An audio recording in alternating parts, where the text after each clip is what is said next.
Don Zientara grew up in Rochester, New York. He studied at Syracuse University.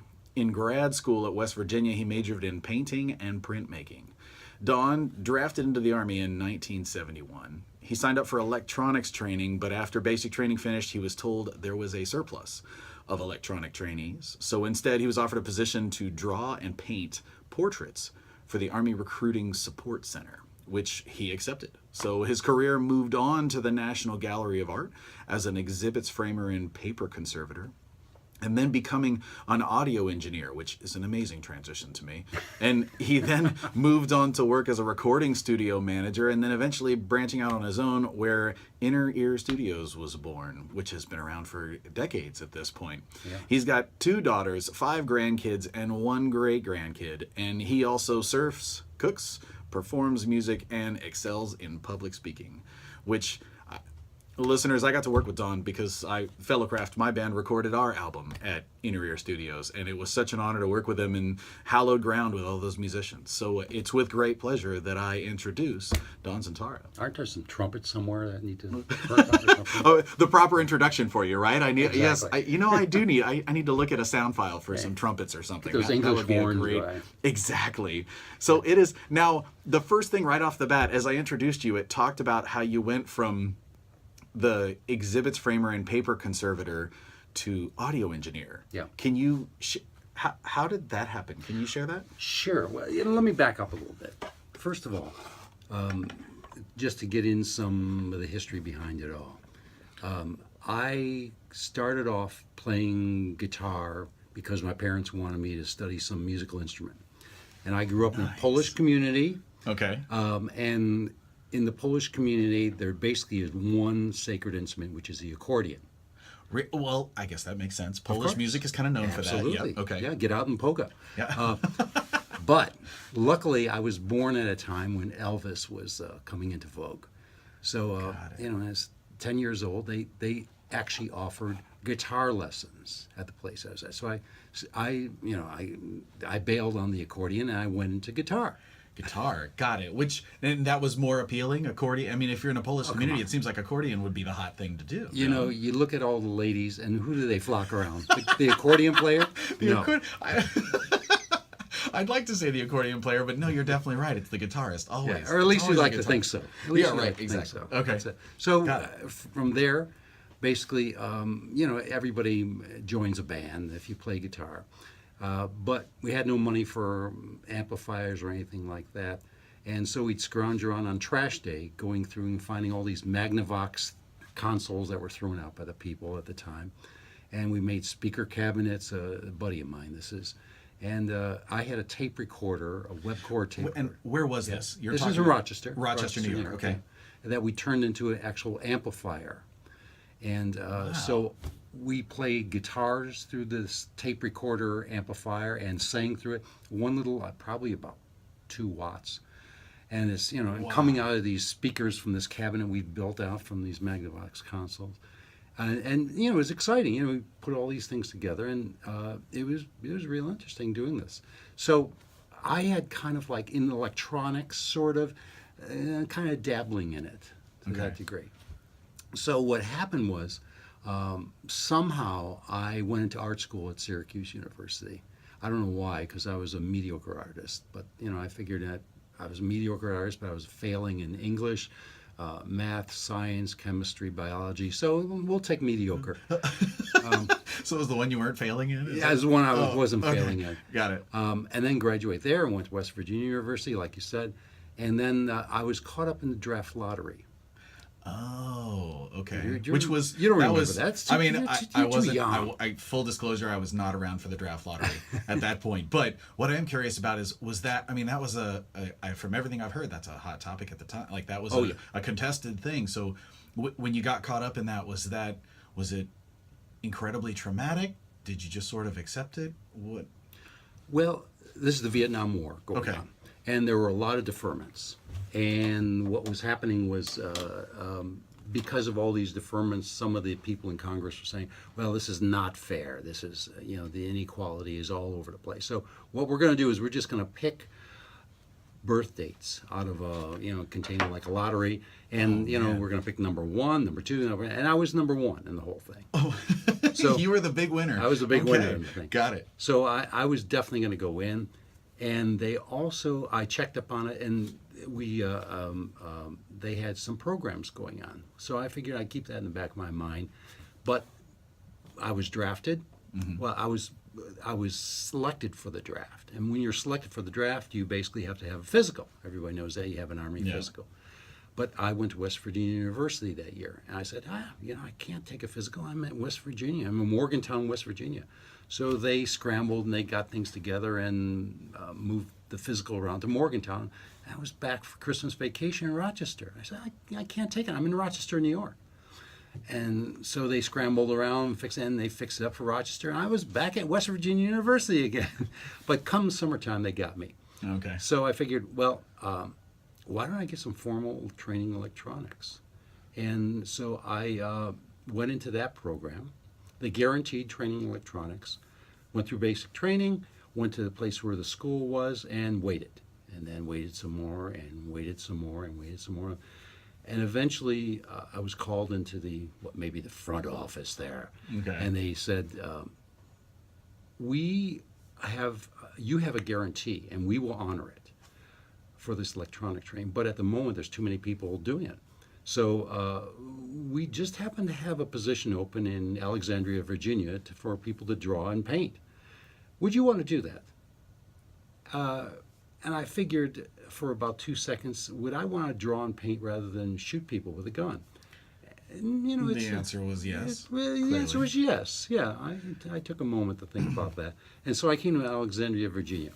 Okay. And like you said, with the recruiting support center there. And I got to work on exhibits. And that gave me my first taste into presentations as a whole.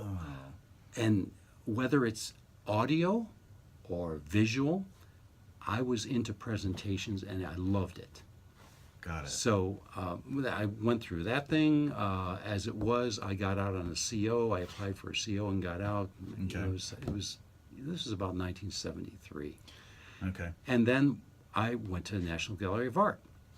Yep. And worked there, matting and framing and doing a little bit of conservation work for getting exhibits ready. Once again, we're into exhibits, we're into presentation. Yeah. And eventually, after about 5 years there, they were giving a tour around to some of the places in the gallery. And they were building a recording studio, and we sort of toured that. And they were hooking things up, wiring things up Patch Bay, and they had problems with the power supply there. I said, well, all you have to do is connect it up like this.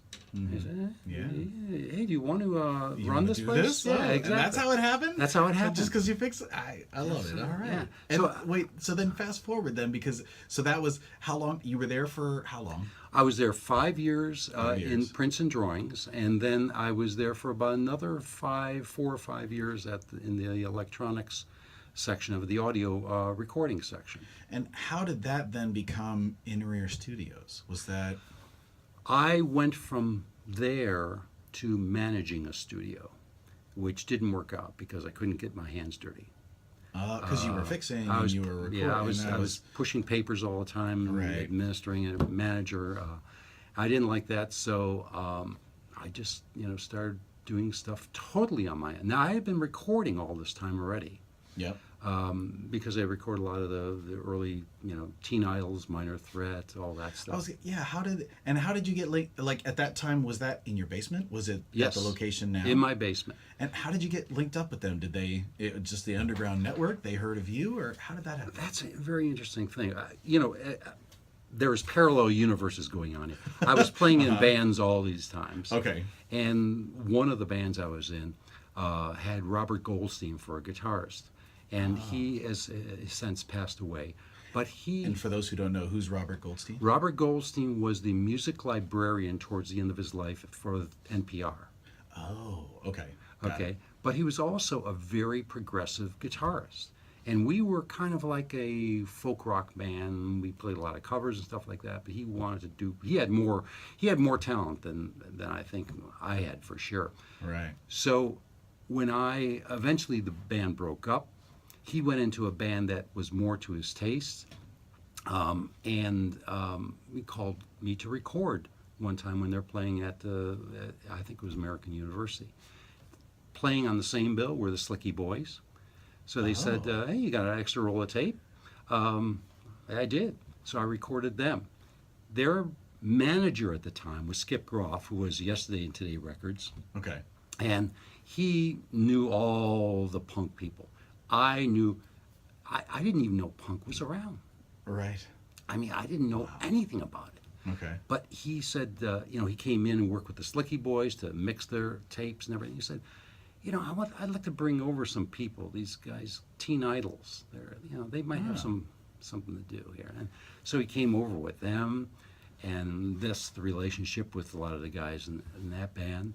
And a little later on, he said, there's a black punk band that I'd like to bring over there, but would you work with them if you don't mind? And I said, yeah, sure, Yeah. they sound good. Mm-hmm. And that was the Bad Brains. Wow. And so I was sort of immersed into all this because of just serendipity a lot, very much. And I know people are curious, because I know I'm curious too. How did that evolve into, like, there's an HBO special at your place, the Foo Fighters recorded at Inner Studios, or how did that network continue, or how did you get linked It up continued. with Dave? No, it continued, and Scream and Dane Branage. I did not record Dane Branage, but I recorded Scream, and they were kind of like, punk was evolving, and punk was evolving more towards the, it had a little bit of a pop feel to it. King Face, there were some groups like that, and Scream was one of them that had, they could sing well, and they put a really good melody behind songs. Yeah. King Face was the same way, and a lot of the punk groups were doing that. And basically, I recorded them, so I knew Dave from back then. I see. And then when he broke up, well, didn't break up with Nirvana. Nirvana sort of broke up. Dissolved. Dissolved, Yeah. Okay. let's say. Yeah. That's a good word, yes. Okay, yeah. He came over and he said, we've got these demos I want to record. Do you want to record these things? So I recorded the demos for him, and I actually asked him, what's the band going to be called? He said, the Foo Fighters. That's a stupid name. Yeah. You told him it was stupid? Yeah. But I have struck out on names for bands. The Dismemberment Plan, I took Jason Cadell aside at one time and said, Jason, you've got to change the name of the band. Dismemberment Plan, no one's going to remember that. Come on, let's get real. Let's get something in there. So I have not had a good track record with names of bands. They just haven't worked out with me. Oh man! And so when these, I mean, some of these are big personalities that are in the studio. What do you do when you were talking earlier about the conflict between people, or we joked marital problems or stuff? When that stuff happens, do you get involved? Do you purposely not get involved? Well, first of all, usually people who act on a professional basis, and these could be local people too. Yeah. They know how to focus pretty well. They don't get involved in a lot of stuff. It's a lot of the times it's the people who are, and I'll use the term loosely, amateurs, that want to be all over the place. They want to pick their own microphones out. They want to pick the position of them out in front of the amplifier, and why are you using this, and why don't we use this? And I've seen this being used on YouTube. We should try that, and all that. As an engineer, I try different things at different points. But as a musician, you should, or I'm speaking for myself, you should not concern yourself with that in a way. You should concern yourself with the way it sounds. You are there to look at the sound of things and making sure that your instrument, whether it's a voice, a guitar amplifier, a bass amplifier, or a drum set, sounds the way you want it to sound. At that point, you can say, we need more snap in the snare, or we need more bottom end to the kick drum. Not, we need to use an AKG 112 for the kick drum, because I've heard that Def Leppard uses that when they record. Okay, I got it. Now I'm with you. All right, and I one more question, because I want to make sure we play some more of the music and hear about your work with some of these other artists. But the one question that I love to offer that I'd love to know from you is, what if you could offer one piece of advice, what would it be? Focus.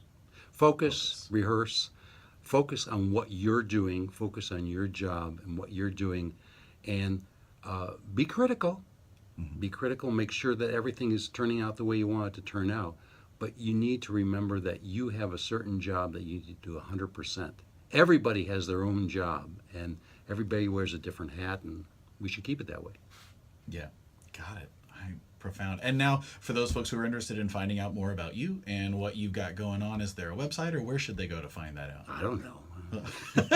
You're just out there Wikipedia? doing it. Look up Don Zientara on Wikipedia. That is one way to do it. Yeah. Or obviously, I guess innerearstudio.com. Inner Ear Studio has some stuff, but I don't have a website myself.